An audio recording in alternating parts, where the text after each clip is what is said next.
আব্দুল্লাহ মাহমুদ সে নিরাপত্তার জন্য শাহবাগ থানায় যায় জিডি করতে, কিন্তু সেখানে যাওয়ার পরে তার জিডি নিতে কালবিলম্ব করা হয় এবং এর মধ্যে ছাত্রদলের বিভিন্ন প্রায় 200-র মতো লোক তারা সন্ত্রাসী কর্মকাণ্ড করে, শাহবাগ থানায় গিয়ে মব করে এবং মব করে তাদেরকে আটকে রাখে, তাদেরকে মারধর করতে যায়।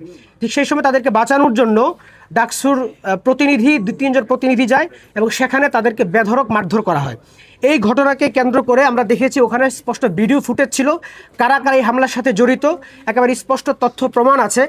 এবং পরবর্তীতে তাদেরকে ধানমন্ডি থানায় নিয়ে যাওয়া হয়, একটা অভিযোগের ভিত্তিতে সারা রাত আটক করে রাখা হয়। আমরা শেষ পর্যন্ত কথাবার্তা বলে তাদেরকে নিয়ে এসেছি, কিন্তু দুর্ভাগ্যবশত আজকে প্রায় কয়েকদিন হয়ে গেল এখনও পর্যন্ত তাদের বিরুদ্ধে প্রশাসনের পক্ষ থেকে কোনো পদক্ষেপ নেওয়া হয়নি। সেই প্রেক্ষিতে ছাত্র শিবির ঢাকা বিশ্ববিদ্যালয় শাখার পক্ষ থেকে আমরা বিস্তারিত তথ্য প্রমাণ সহ এখানে যারা যারা জড়িত ছিল তাদের বিস্তারিত ভিডিও ফুটেজ আমাদের কাছে আছে, সেই ভিডিও ফুটেজ সহ সকল তথ্য প্রমাণ সহ আমরা বিশ্ববিদ্যালয় প্রশাসনের কাছে অভিযোগ দায়ের করেছি।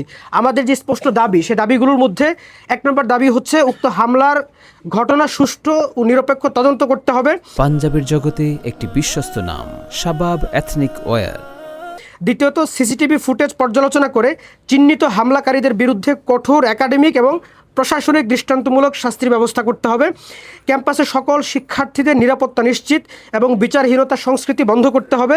এবং যেসব শিক্ষার্থী ভুয়া ফটোকার্ড সাইবার স্পেসে ছড়িয়ে আব্দুল্লাহ মাহমুদের জীবন ঝুঁকির সৃষ্টি করেছে তাদের বিরুদ্ধে একাডেমিক এবং প্রশাসনিক ব্যবস্থা গ্রহণ করতে হবে।